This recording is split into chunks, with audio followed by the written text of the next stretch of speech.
5 festival, कलोत्सव, लोकोत्सव सारखा कला उत्सव होणार आहे. ते त्याला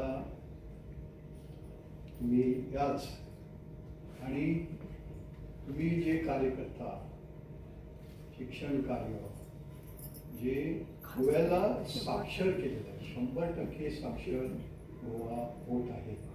केरळच्या पेक्षा पुढे गेलेलं आहे. त्या शिक्षकांचा सन्मान आम्ही शिक्षक पुरवलेले आहेत बेळगावचे.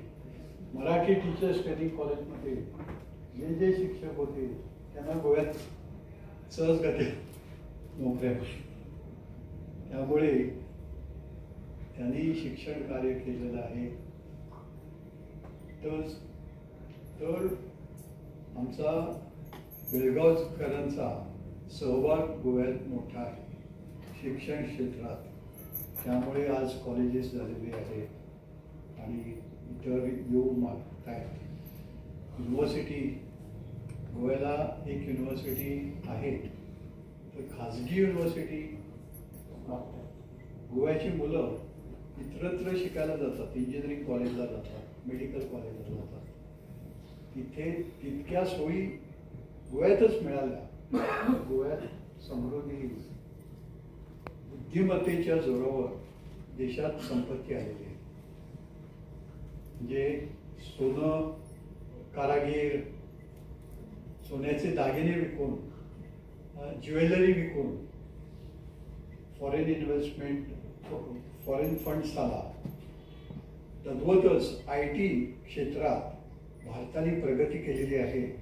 त्यामुळे बौद्धिक बुद्धिमत्ता जगभर प्रसिद्ध आहे. बुद्धिमत्तेच्या जोरावर पंतप्रधान जे स्वप्न पाहत आहेत, 1950 मध्ये अब्दुल कलामनी स्वप्न पाहिलेलं आहे, तसं भारत विश्वगुरू बनण्याची शक्यता आहे. आम्ही 3 नंबरची इकॉनॉमी गाठलेली आहे. तर पहिल्या नंबरची इकॉनॉमी गाठायचा प्रयत्न आहे.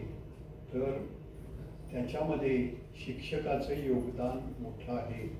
समाज कार्यकर्ते ह्या शिक्षणातनं निर्माण केले पाहिजे. म्हणजे वेळ नाही असं देता येत नाही. जो वेळ आहे तोच काम करतो. ज्याच्याकडे योजनाबद्ध कशासाठी जगायचं हे त्याला